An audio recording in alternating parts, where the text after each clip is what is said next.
So here we are with the physical sky, and probably the most important thing to think about first with the physical sky is where are we? And let's go ahead first and collapse this atmosphere tab if it is open on your machine.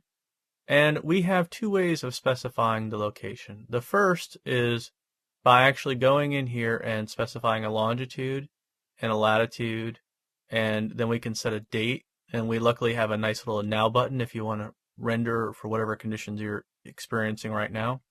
We also have the ability to enter in the time, and we have the ability to alter the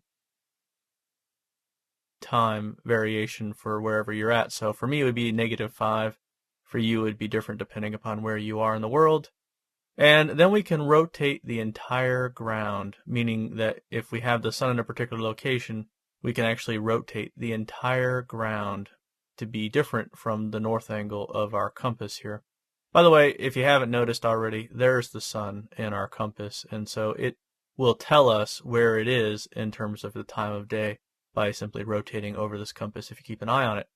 And that's one way. And also we have the ability here to go under custom and choose a particular city, which I'm going to do right now. I'm going to go to USA, and then I'm going to go to St. Petersburg, because that's basically closest to where I'm at. This time is fine. Everything looks pretty okay here. I think I'm going to change the date. No, actually I'm okay with the date. And I'm going to go ahead now and look at this guy down here, which is our another option that we have. And that is to actually click and drag on this globe. If we click and drag on this globe, where those red lines intersect is sort of a target. And that target is deciding where you are in the world, or where your model resides in the world, I suppose, is probably the more appropriate thing. So let's say that for whatever reason I decided I wanted to be in California. So here I'm in California, or close to it, somewhere in that neck of the woods, and I'm getting a completely different set of longitude and latitude readouts. And notice also that my time here has changed as well. Now if I change my time of day, I can simply highlight which part of the time of day I want to change, and then click up. So you can see my sun is changing here, and it's changing here to give me an idea of what time of day I'm actually looking at. So I'm just going to go ahead and continue down until we get to, say, sunset time.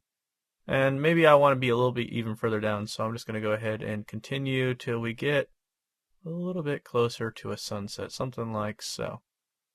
So there's our sunset environment, and this would be how you would set your date and time in order to get a particular time of year and the lighting that you would find at that particular part of the world at that time. So let me go ahead and hit render on this.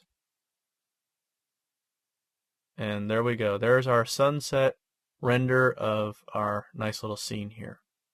So that's the beginning of our atmosphere discussion, and we'll go ahead and continue that in the next video.